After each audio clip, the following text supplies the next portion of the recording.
For just a few minutes, friends and family, I'd like to share on the subject, what to do between the moments. What to do between the moments. This passage of scripture, friends and family, finds itself sandwiched between two much more commonly read and told stories in the life of Elijah. Immediately before this, we find the story of Elijah in the widow's house, in the raising of the widow's son, a text which we read and preached about a few weeks earlier. Following this is the story of Elijah and the prophets of Baal and the showdown at Mount Carmel, which we will talk about next week. And here in between, friends and family, is a piece of the scripture that is normally read over or skipped over or fast forwarded through on the way to the next scene. If this were a Netflix episode, then this would be the part that we would skip through, the part of the dialogue that we would fast forward through to get to the next big action moment. But here in these seemingly innocuous text verses, there is even word for us to help us to think through how do we sustain ourselves in the work as we are moving between the big moments. And the reason it is important, friends and family, to lift this up is because just a few weeks ago, when we preached what to do when you're tired and the world is on fire, it seemed like the forces of change were moving faster than we could keep up with. People were marching in the streets, it seemed like daily in all parts of the world. From Minnesota to Atlanta, to the cities in California, to Canada, to Brazil, to New Zealand, to Germany. People all over the world were out in the streets and moving towards justice. Every day, it seemed like we saw a new headline about a shift that had changed. People who had opened their eyes, even major corporations started to shift their practices and begin to look at themselves and put messages out that affirmed Black people and affirmed justice. And it looked like for just a split second, it looked like the world would just keep on changing until the prophet's words came true and justice would roll down like a river and righteousness like a mighty stream. But as happens, friends and family, the stories begin to slow up. People got out of the streets and began to go back to their daily lives. The news of coronavirus breakouts in Florida and in Texas began to dominate the headlines again. In those states which had ignored the warnings of the medical professionals, both nationally and in their own states, who had urged us caution, who had urged us just because we had gotten to a flattening of the curve didn't mean the worst was over, and that ignoring the safety protocols that made things better than we feared they might be, that ignoring those now would put us right back where we tried to avoid. And their words turned out to be true, friends and family. We are seeing now that Florida and Texas and even in Arizona, the numbers of coronavirus cases are increasing, and the hospital and medical resources available are drastically shrinking in response to the need. And hopefully, this is a cautionary tale for Ohio and other states that we do not fall into the same pattern that is happening as people have ignored the medical professionals. But these things are starting to dominate the headlines again. Just this week, the President of the United States has turned the national attention away from the movement towards justice, as he tried to hold two rallies, one in Tulsa, Oklahoma, and then one in Arizona, and using the same type of racially and ethnically charged rhetoric to try to demonize people, to take attention away from what is happening. We are seeing, friends and family, a return to what was normal prior to these moments where justice started to erupt. And friends and family, as we are in this, those of us who are paying attention to the timeline, we imagine that there are moments that are going to be coming soon, because we know that George Floyd's murderers have to stand trial, and there will be renewed attention paid to it as trials begin. We know that Ahmaud Arbery's murderers who have been arrested will have to stand trial. And there will be renewed attention to those cases as those trials begin. And we pray to God that one day the law enforcement in Louisville, and if not in Louisville, in the state of Kentucky, will find the courage, will find the moral strength to arrest the killers of Breonna Taylor. And that her killers will have to stand trial. And so we know that there will be attention placed on these issues again, but what happens in between? What happens when justice is not at the top of every CNN news cycle? What happens when the issues that face Black people are not the headlines of every newspaper or every magazine? What do we do in the meantime? Friends and family, one of the things that I want to remind us that we know, but sometimes it's easy to forget. Sometimes it's easy to fall into the false narratives that are presented to us. I want to remind us that the work for justice in the world, the work to bring God's love and justice to bear in this society, the work to make God's kingdom come and God's will done on earth as it is in heaven, is a continual process. That these things do not happen overnight. They are not things that happen in the blink of an eye. This is not a quick process, but these are things that take time. Despite what the revision of history tries to tell us or tries to infer to us, that the civil rights movement did not happen because there was a bus boycott and then a march on Washington. But that even before Rosa Parks got arrested for sitting on the bus, there was work that went into it, strategy that went into it, meetings that were planned, other people who were arrested, that there was work that happened before Rosa Parks got arrested, before the bus boycott was announced and was launched. And that process, friends and family, was not an immediate process, but that was a year-long journey just for that one campaign to begin to take effect. And then other boycotts sparked as a result of that. And then sit-ins happened in lunch counters across the South. Work happened all along the way before there was ever a march on Washington. And even after the March on Washington, work had to continue. Friends and family, there were people who were meeting, who were strategizing between marches. People were sitting down trying to think about what they could move on next. People prayed and they worked and they studied and they prepared for this. There were things that took place. And so we have to prepare ourselves, equip ourselves for the work that happens in between the big and the major moments. Friends and family, in this text, we see Elijah between these two big moments in his life. And as Elijah is entering this, friends and family, I think there are lessons that we can learn to help us navigate these moments. The first thing that I want to lift up in this is that when God tells Elijah to go to Ahab, the first thing that Elijah does is go, and Elijah speaks not directly to Ahab, but he speaks to Obadiah. Obadiah, the text tells us, works for Ahab. Obadiah works for the king's court.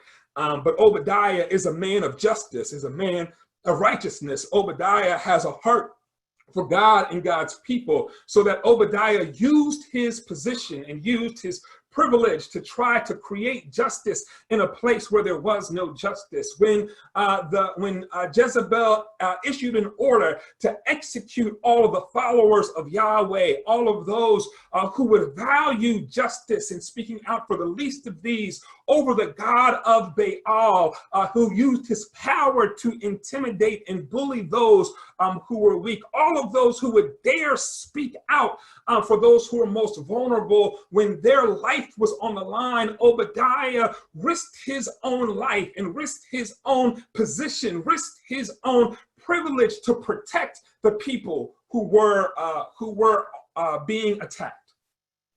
Obadiah was a man of justice, a man of righteousness, because he knew that he was in the palace, not just for his own positionality, not just for his own prosperity, but he was there to use that position to move the needle of justice, even in subversive ways. So Obadiah uses his position to create justice in a world of injustice, friends and family, which I want to remind us first and foremost, for those individuals, those people who find themselves on the payroll, who find themselves in the employment of unjust systems, that the reason you are there, God has you there for a purpose.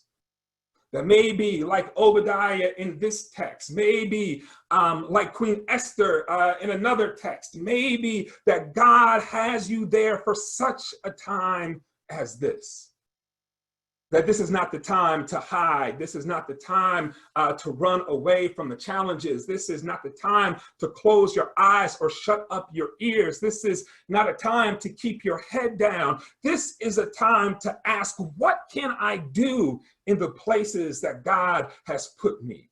What can I do where I am? What can I do in the institutions that I work for? What can I do with the relationships that I've created? What can I do where I am? Obadiah uses his position to subvert the evil intentions of Jezebel and King Ahab. And so when Elijah goes to meet with Ahab, Elijah connects with Obadiah, friends and family. And this is important in this text, particularly as we think about Elijah, because Elijah operates very much from a loner mentality. We see this throughout the story of Elijah, friends and family, that Elijah easily succumbs to the belief that he is the only one who is standing up, that he is the only one who is speaking out. In this next passage, you'll read Elijah says, "I'm the only one who is not bowed down to Baal." When Elijah runs to the cave, he tells God, "I'm the only one who has been true to you." It's easy for Elijah to think that he is by himself. But the text lets us know that he is not, that he needs Obadiah to help him do this work. Friends and family, I want to remind you that you are not alone in this moment, that despite whatever you may feel, despite how isolated you may feel in a moment, friends and family, despite how overwhelmed you may be, I want you to know you are not alone. That those feelings of being overwhelmed, those feelings of being isolated, friends and family, they are not accidental and they are not coincidental, but they are a trick of the enemy. They are a trick of Satan and manifested through white supremacy, designed to make us think that we are by ourselves, to make us think that we are standing in this alone, that it is designed to help us, to separate us from those who would help us, friends and family. And we have to reject that mindset. We have to reject that notion. When you feel like you are by yourself, I want you to remember that there are people out there all over the world. There are people there all over the country. There are people there even in your own city and state who are trying to work for justice, who are trying to work for righteousness, who are trying to raise their voice. I want you to know that you are not alone. And this is why, beloved, when we gather together every Sunday, even as we do it digitally, even as we do it across Zoom, we try to take time to connect people together, for people to be in conversation together, because I want to remind you in a very physical way that you are not alone. Friends and family, there is a study of psychology of the human mind and emotions that tells us that what we are able to focus through or push through or resist against when we are in a room with people who are in it with us is much higher than we are able to when we are by ourselves. Friends and family, because our mindset changes, our psychology changes, it actually changes the feeds that go into our biochemistry. When we realize that we are connected and not by ourselves, we actually stand stronger. We are able to think more clearly. We are able to accomplish more and get more done. I want to remind you, friends and family, what this text says, that we are not alone. Elijah connects to Obadiah, and Obadiah connects to Elijah. The person working on the inside of the palace is connected to the person who is speaking truth to power from the outside. And they work together to get Elijah a meeting with King Ahab. So Elijah and Ahab, they meet and they connect, friends and family. And this is what Ahab says. Listen to the words of Ahab again as he sees Elijah. Ahab says, "Is it you, you troubler of Israel?" And then listen to the response back from Elijah. "It is not I who have troubled Israel, but you have, and your father's house, because you have forsaken the commandment of the Lord and followed the Baals." This is the second thing I want to lift up from this text, friends and family, is that in the time in between the big moments, it is a time for us to remember what is true about the work that we are doing.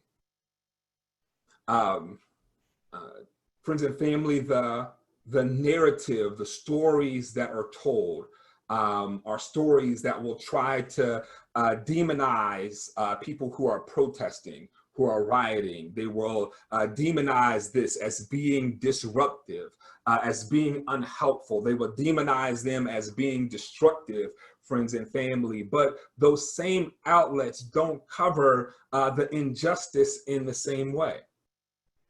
They don't talk about the police forces that take people's lives as being violent or disruptive or destructive. They don't talk about the policies that allow injustice to fester like rotting meat. They don't talk about that as being violent or disruptive or destructive. They don't even talk about a president who throws away science and knowledge in favor of rhetoric, who speaks to people and encourages them to participate in practice that endanger their very lives, while blaming other people just because they don't look like them or they come from other countries or from other lands, that they don't talk about this present rhetoric as violent or destructive. Friends and family. And so if we take in the rhetoric, the way of talking that the empire creates for us, if we adopt and internalize the language that is spoken about us, friends and family, then it weakens our efforts. But we have to resist. We have to resist the lies that are told about us. We have to stop trying to defend the attacks that the empire is creating. And instead, we have to be able and willing to tell the truth.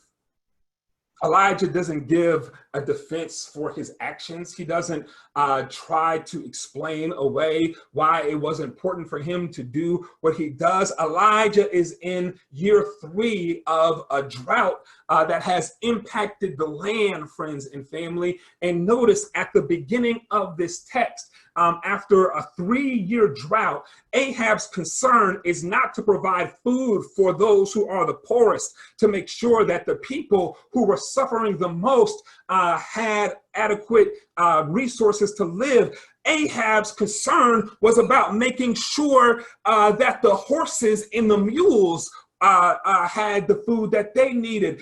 Ahab was concerned about the economy instead of the people, and was using national resources to try to stimulate the economy rather than protecting the people. And it's no accident, friends and family, that this text comes immediately after chapter 17, in which God is concerned about those who are the least of these. And so God sends Elijah to the widow's house so that the widow, the person who is the most vulnerable in the community, is able to be safe and protected and have what she needs in order for her and her family to live. There is a juxtaposition in chapter 17 and chapter 18 about a God of justice who protects the people who are the most vulnerable, and the king of injustice who worries more about the economy than he does the people.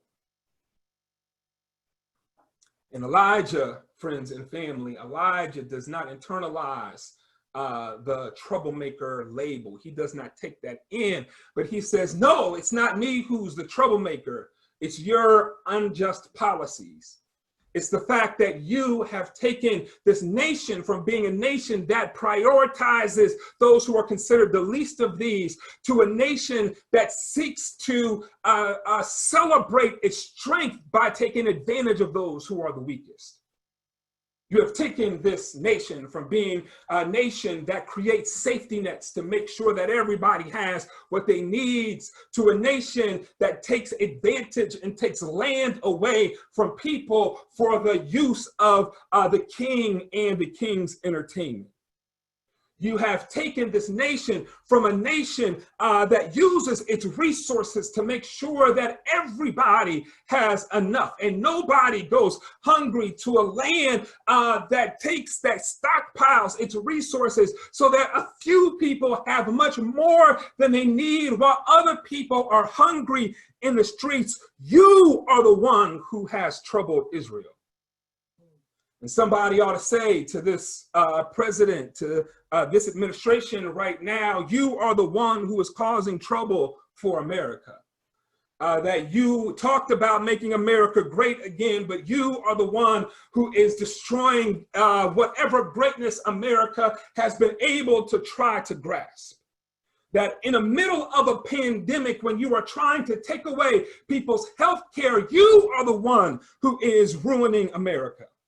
That it's not the people who are protesting in the street. Those are the people trying to save the soul, prick the conscience, breathe breath back into the lifeless body of an American justice system. But it is you who uses your military to attack peaceful people outside of the Capitol so that you can take a photo op with a Bible that you've never read in front of a church that you've never gone into. You are the one who is troubling America.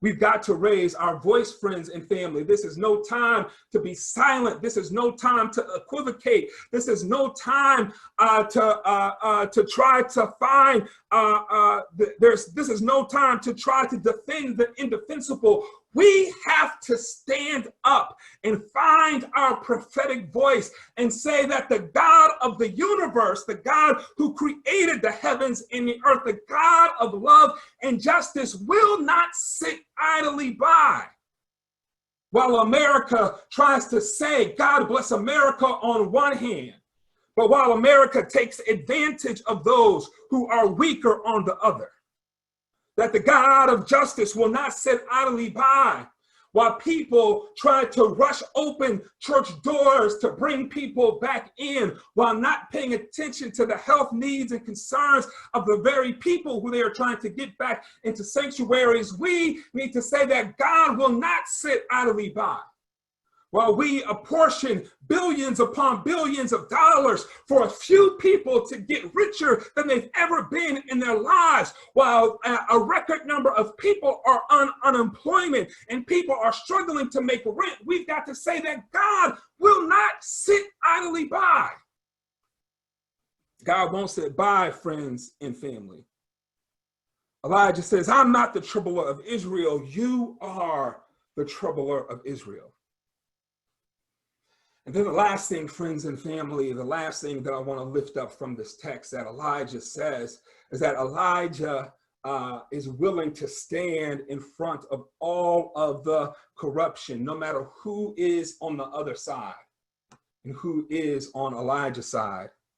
Elijah said that we're going to have a public showdown about this. And so bring all of the people, bring all 450 prophets of Baal, bring all 400 prophets of Asherah, and I will stand in front of all 850 people and declare what thus saith the Lord. And friends and family, we have got to have the righteous conviction, the moral courage to be able to stand up even when it's not popular. Even when the timelines of social media do not shut down and flood with images that lift up Black people and support the movement, even when corporations are not issuing statements, even when it is not popular, friends and family, we've got to be willing to continue to stand up. There's a place where the Apostle Paul in the New Testament is writing a letter to Timothy, and the Apostle Paul tells his student Timothy that you have to preach the word and you have to be ready in season and out of season. And what Paul says to Timothy is that you have to be willing to do it when it's popular and when it's not popular. And so we have to be willing, friends and family, to speak truth to power, to speak righteousness to an unrighteous system. And we have to be willing to do it when people applaud us for doing it and when people demonize us for doing it. When people celebrate us for doing it and when they try to silence us. We have to be willing to do it, friends and family, when everybody loves us for it and when everybody hates us for it. We have to be willing to do it when people say amen and when people say sit down. We have to be willing to do it no matter what is happening around, friends and family, because even when the world stands up against us and tries to speak out against us and tries to shout us down and sit us down and silence our voices, even if they try to take our jobs and take our houses, and even if they try to take our very life, friends and family, even when nobody listens to us, I want you to know that there is a God in heaven who still sits high and who still looks low. And if nobody else is applauding you, I want you to know that heaven and history are standing in your corner.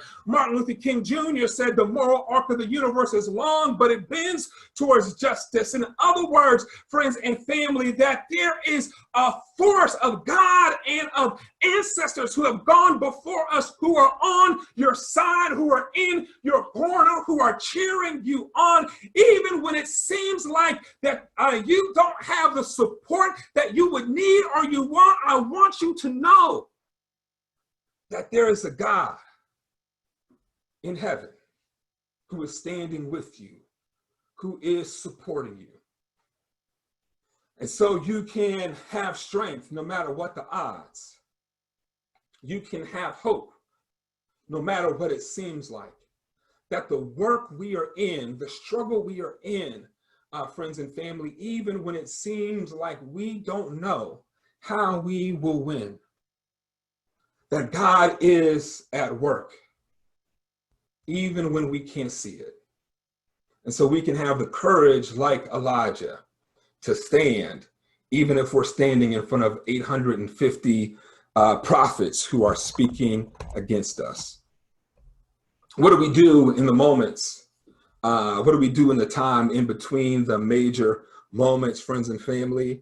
We get connected so that we remember we are not alone. Elijah and Obadiah work together in this. We find the people who are working in the same purpose so that we can get connected. We reject the false narratives. We reject the lies and amplify the truth. And we find the courage to stand, even when standing is not the most popular thing to do.